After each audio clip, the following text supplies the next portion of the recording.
Thank you, Solomon. Thank you for that. At this point, ladies and gentlemen, I would like to call on the President Center for Health Sciences Training, Research and Development, Dr. Lola who she has a very important task of wrapping up this particular event, but I'm sure we all have our takeaways, and then after that we'll have the closing remarks and the vote of thanks. You've all been very excellent. Thank you very much for your patience. Ladies and gentlemen, round of applause to Dr. Lola. Okay, I have a very difficult task. Thank you. I have a very difficult task. And I thought when I was coming, I had it all wrapped up. I'm a physician, I work with children. This should be Economics 101. But I must first thank everybody in this room for actually enabling me to learn from them. I sat there and I watched the energy in the room, the passion in the room, the commitment in the room. And I know that this is an issue that is so important to us. And I must thank Bimbo, Tinuke and Peju for actually putting this out there in the public space for us to discuss.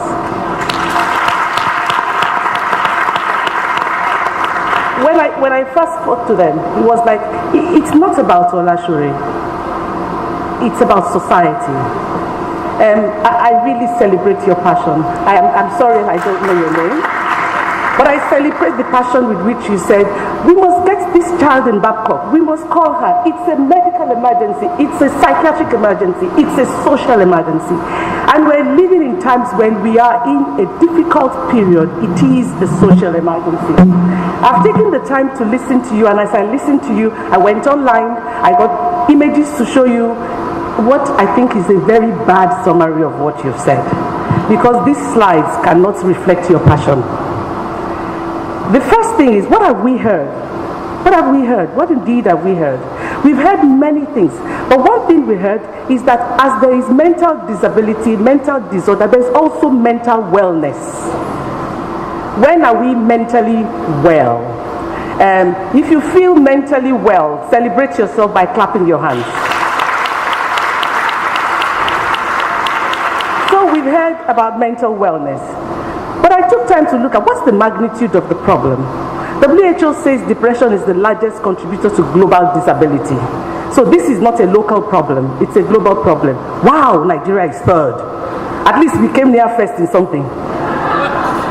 But this is not where we want to celebrate our being ahead of the curve. So Nigeria is third. That's not very good. We have moved from being the happiest people on earth a few years ago to being the most depressed country in Africa in 2017. Why are we depressed? 39% are depressed, 3.9% are depressed, and it's rising. 12% of adolescent Nigerians have attempted suicide. I wonder how many of them have actually succeeded. It's insidious innocent. It's like putting on weight. One day you are size 10, then the next day you are size 16. You wonder how you got from size 10 to size 16. So it's very slow. We don't notice it. People are talking about the clinical manifestation, which is what you see when it's gone wrong. When do you know it's about to go wrong? I think it's something we should look for time to also talk to schools, talk to parents, and talk to Solomon and his friends. We don't have enough of you here. We are actually here talking about our own opinion, what we think, what we should do, but I think you should tell us more what we should do. So when is it just about to go wrong? We need to talk about it. What exactly is mental illness or mental wellness? Is my child mad? Is this madness? There is madness. Adolescents too can be mad. They can be schizophrenic. When is it just a disability? When is it a disorder? And when is it a frank disease? Bipolar. Okay, so maybe all of us have some elements of being bipolar. I mean, this morning I was upset because my PA didn't come in on time, but now I'm happy. Am I bipolar?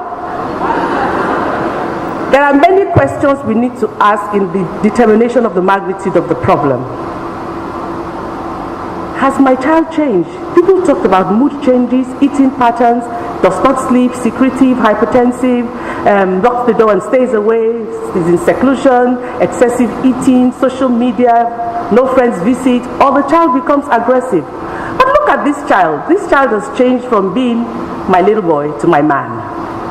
That is also a normal change. It's the change from puberty to adolescence and to mental illness or mental wellness. How well do we manage what is a normal change and what's an abnormal change? On the other side of that slide, you would see the young girl who apparently looks abnormal. I'm using the word apparently deliberately. She apparently looks abnormal. I'm sure some of us have sat down beside windows wondering when Michael Jackson will marry us, and he didn't. So this is also part of the development of a normal young girl. So when does it go wrong? You've also said, oh God, I'm changing this fast for you. We've also looked at the busy and absent parent syndrome. Very important. Our parenting styles. Some of us are autocratic and still are. Some people here know my dad. I thank him for his autocracy today. There are things that autocracy needed in a child, and he gave it to me when I needed it. The negligent father, oh yeah, that was negligent. We couldn't speak to him. He was too overpowering. The over-providing person. My mom was over-providing. Anything daddy didn't provide, mommy provided it. But I think it's, at the end of the day, adds up to something. Is it the listening child, the listening parent? Mom is empowered and is at work, the empowered woman, the woman of today. I need to help with the family income, a reality. It's a reality. No matter how comfortable men are now, women need to help with the family income. It's not about being empowered. Aha, we have a status to maintain. My child's glasses, it must be on point, nothing less.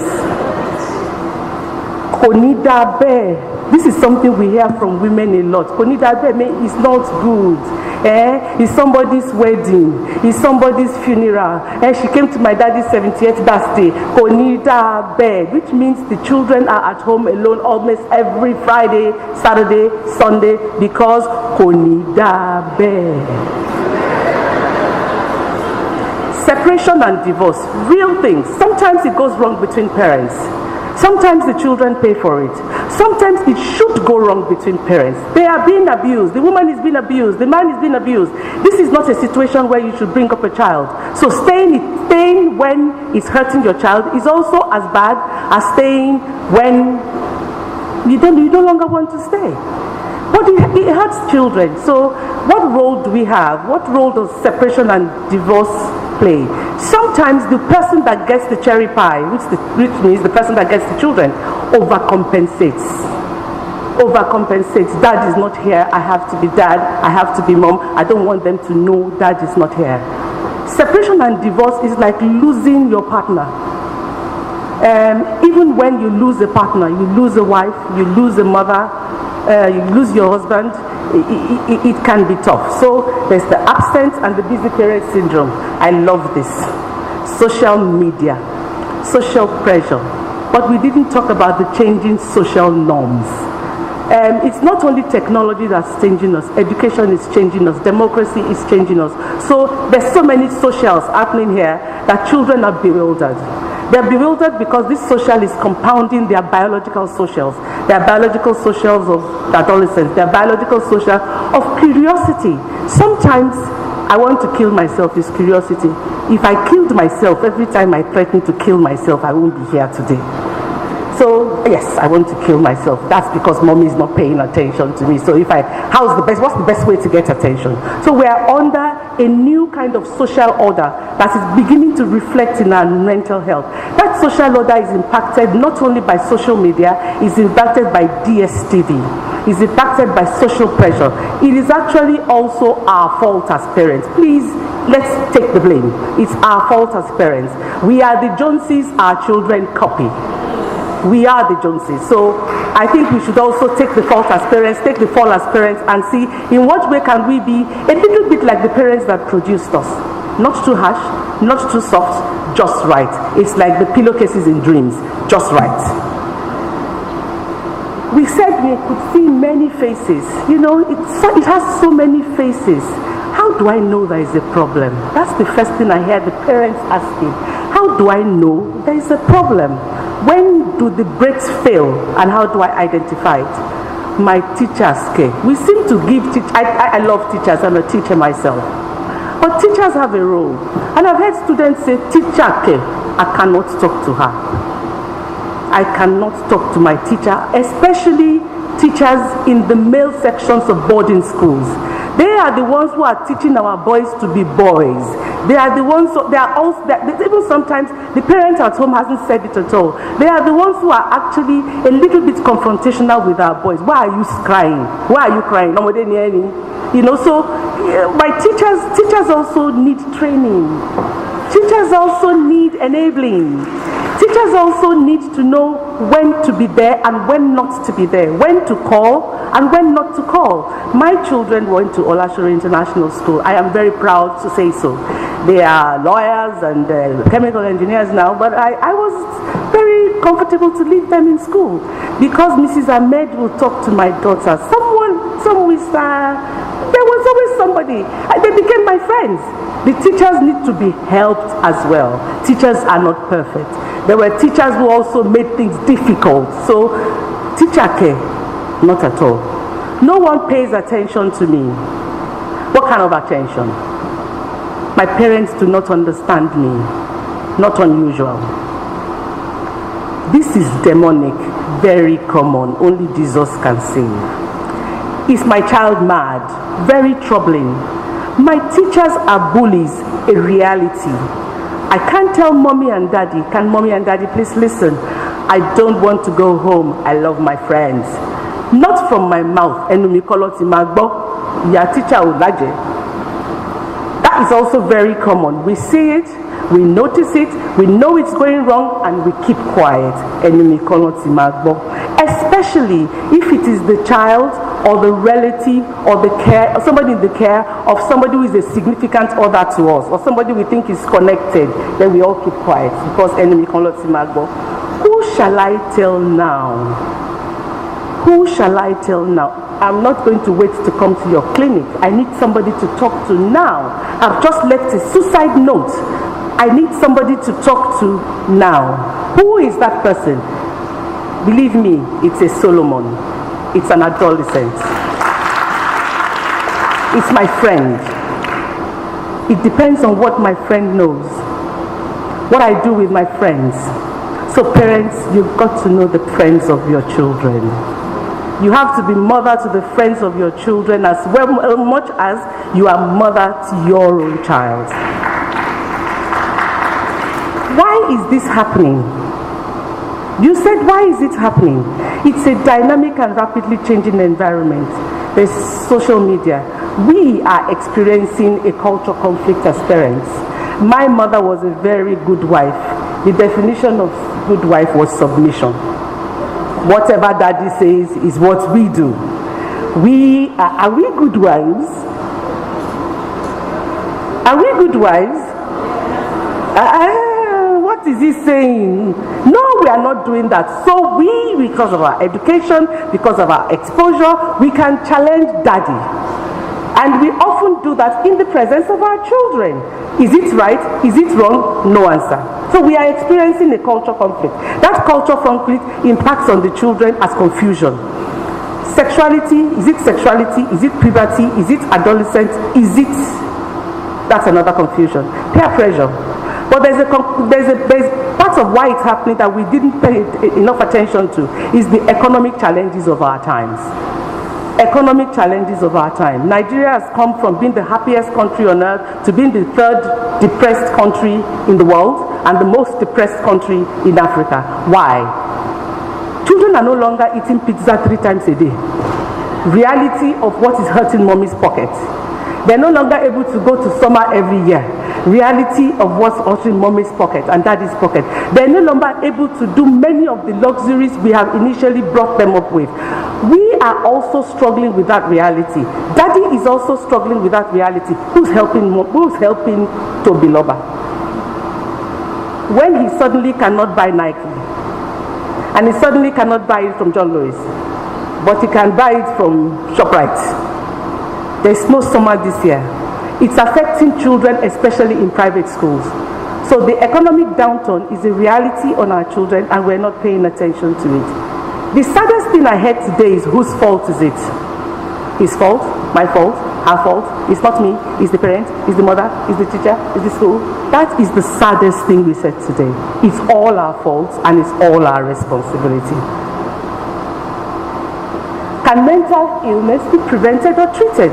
If you don't go away with anything today, just know that these gurus said yes, and yes, and yes, and yes. It can be prevented. It can be identified. It can be treated.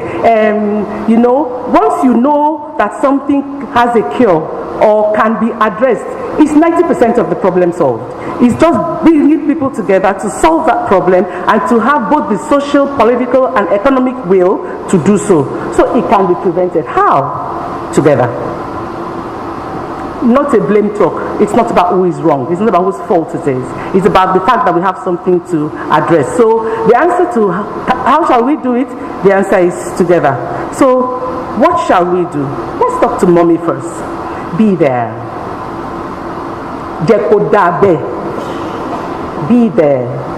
It does not mean that you need to be not a professional. Can I ask you all a question? Do I look unprofessional? Huh? Do I sound unprofessional? But I've never worked at all. I didn't work because of my children. I just decided not to work. But I work. I work around their schedule.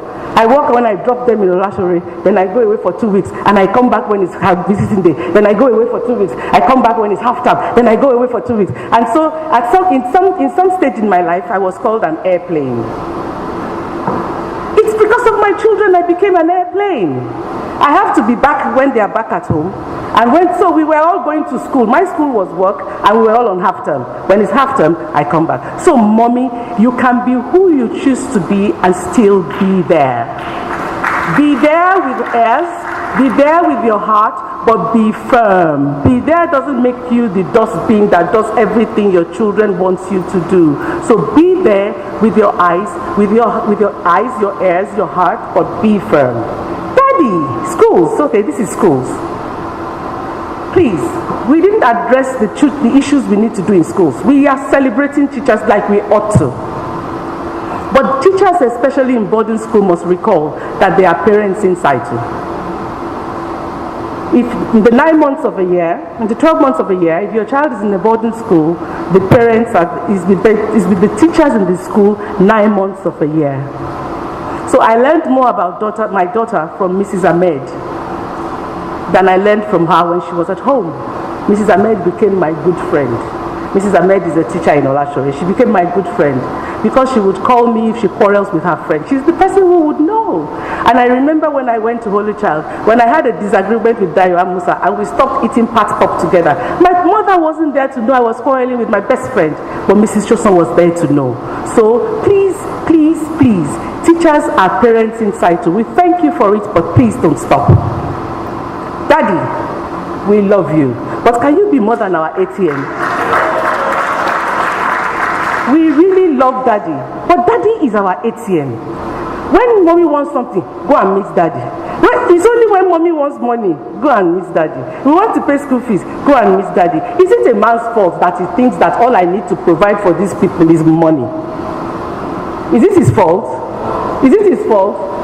Daddy, Daddy, Daddy, Daddy, don't mind them.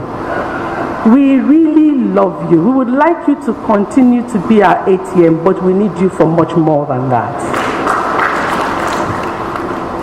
So what are the solutions? It was very good that we started to address solutions. The biggest solution is building resilience in our children. Life ends fair, and it's not going to become fair. We need to build resilience in our children. The resilience that allows them to know how to swim in stop waters and swim with their heads up. The resilience that helps them to know I'm having a fun time and I know where to press the brakes. The resilience to understand the difference. Grant me peace, O Lord. Patience. Grant me wisdom, but let me know the difference. So parents, discover your child. It's a relationship. Set aside date times.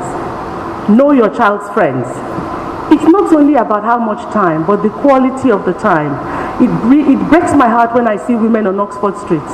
It's 2 weeks of holiday. That child is on Oxford Street, from Oxford Street to Bond Street, from Bond Street. It's in the shops until they go home. So they've spent time, haven't they? But it's very poor quality time. Be be a parent. Be a parent first. That is friendly, but not a friend that is parenting. Many of us are friends that are parenting rather than parents that are friends. Big difference. Be firm, yet be flexible. Teachers, you have a role. Be aware. Be a parent in school. Communicate. Schools, if it's burden, 9 out of 12 they're with you. It's a partnership. Thank you, thank you, thank you, thank you. It's a partnership. It's typical Olashore positions. It's a partnership. Thank you for maintaining that spirit. It's a partnership. We are parents together. You have to know your students too. It's not only parents that need to know their children. Teachers have to know their students. PTA is for much more than fees and academic performance. And so most PTAs come and discuss fees. I think the suggestion of a policy guidance that says this is what I do to respond to threats of mental wellness is something that should be regularly on the agenda for parents. Awareness. Nothing more to say. This is just the beginning of a conversation. That awareness must go well beyond us here. Seek help. Help. I need help. Most of us don't want to seek help for mental illness. Our parents know, our friends know it. Our teachers know it. We know it, that we don't want the stigma of saying, I have a problem. Thank you again for this session, because it's the beginning of helping us to acknowledge that we do have a problem. Boys don't cry. Abby? Boys don't cry, but real men do. Real men cry. I've seen my father cry. He cried when he lost his daughter. He cries. So can daddies take time to cry? If you don't cry, it will be men don't cry and boys don't cry. So I think sometimes we should just cry in front of our children. I do that often because I need some support from my children and their boys, so I cry. No way, it cannot happen to me. Because we already think it cannot be us, we're not looking out for it. We're not anticipating it, and we're not responding to it. Please, is there anybody here except from my sis? Mrs. Ogedengbe happens to be my sister. Is there anybody else here who has a child suffering from mental illness? Indicate by raising your hand.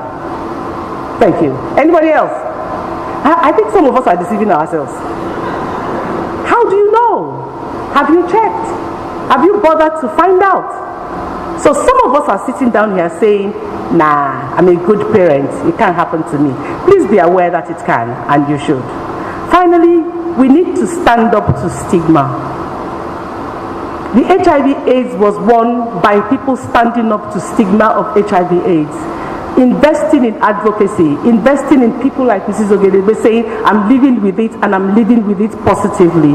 The new stigmatizing disability in the world now is mental health. When you get angry, you are not mad. But if you get angry in a particular way, and it's not even madness, it's anger. So we need information, we need engagement to help everybody wherever they are to stand up to stigma. Mental wellness. WHO defines this as mental wellness. You're intellectually well, you're socially well, physically well, spiritually well, occupationally well, emotionally well, environmentally well. It's not a pendulum that you're swinging like this. It's about a balance. It's about a balance. And seeking that balance is part of mental wellness. The conversation. I've had an excellent time sitting quietly there. But I want to note to you all that this conversation has only just started. And on behalf of Olashore International School and all the schools that are here, the parents that are here, daddies, mommies, and potential ones that are here, I invite you to join the conversation. I love this mental wellness pledge. I think we should send it to everybody. I think everybody here should sign it. We should have a place where we celebrate the mental wellness help that says we commit to reducing stigma. We commit to love people dealing with mental health and their families. We commit to encouraging help-seeking behavior. We shall walk the walk. We commit to seek help from the right place. The church is important, but it's not the only place. The right people. The psychiatrist is important, but sometimes it's not a psychiatric issue. We need to do it at the right time, not when it's gone wrong. But more importantly, we commit to be their voices and to boost our knowledge. Thank you very much.